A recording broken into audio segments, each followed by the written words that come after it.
बिस्मिल्लाहिर्रहमानिर्रहीम। मेरा नाम डॉक्टर उसामा अमजद है, एमबीबीएस एंड एफसीपीएस। मैं टीएचक्यू तालने वाला में चाइल्ड स्पेशलिस्ट के तौर पे 1 साल से फ़राइज़ सरअंजाम दे रहा हूँ। मौसम सरमा के आते ही बच्चों के अंदर बहुत सारी बीमारियाँ आम हो जाती हैं, जिनमें सर-ए-फ़हरिस्त साँस की बीमारियाँ हैं, नमूनिया है, गला ख़राब होना, नज़ला ज़ुकाम होना।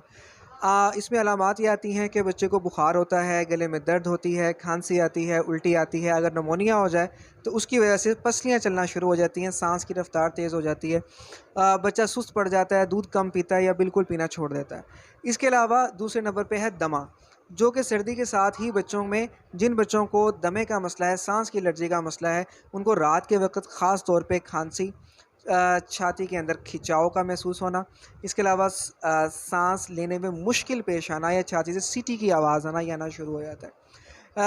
इसके साथ-साथ आजकल मौसम सरमा के साथ ही डेंगू का भी बहुत ज़्यादा केसेस सामने आ रहे हैं। पानी खड़ा है, साफ़ पानी जो खड़ा है वहाँ पे डेंगू का मच्छर पैदा होता है और वो बच्चे को डेंगू का शिकार बना सकता है। इसके लिए सबसे अहम ये है कि बच्चों को हिफाज़ती टीके मुकम्मल लगवाएँ, जो कि हमारी हुकूमत फ्री लगा रही है, लेकिन लोग इस हवाले से बहुत ज़्यादा गफ़लत करते हैं।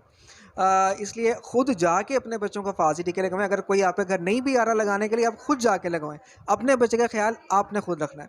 बच्चे की खुराक को सही रखें। बाज़ारी चीज़ें जो होती हैं, जैसे कि पापड़, लांटी और ये बोतलें और खट्टी-मीठी टॉफ़ियाँ, डब्बे वाले जूस ख़ास तौर पे जो हैं, ये बच्चों के गले को बहुत ज़्यादा मुतासिर करते हैं और सांस की बीमारियों को भी बढ़ा देते हैं। धुएँ मिट्टी से परहेज़ करें, सिगरेट से परहेज़ करें। जहाँ पे कोई सिगरेट पी रहा है, वहाँ पे भी अपने बच्चे को बैठने मत दें। इसके अलावा घर में अगर कारपेट है, तो कारपेट को घर से निकाल दें, क्योंकि उसकी सफाई रखना बड़ा मुश्किल है। जितना मर्ज़ी साफ़ कर लें, उसमें कुछ ना कुछ गर्द बाकी रहती है और वो बच्चों को सांस का मसला पैदा करती है। इसके साथ-साथ एक फ्लू वैक्सीन होती है, फ्लू शॉट होता है, वो भी अगर आप बच्चे को सर्दियों से पहले लगवा लेंगे, तो ये सांस की बीमारियों से कुछ ना कुछ हिफाज़त रहेगी।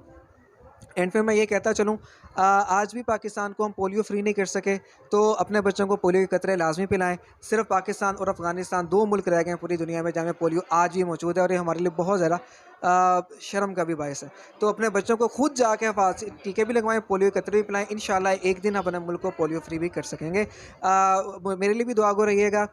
डॉक्टर उसामा अमजद, बहुत शुक्रिया आपका।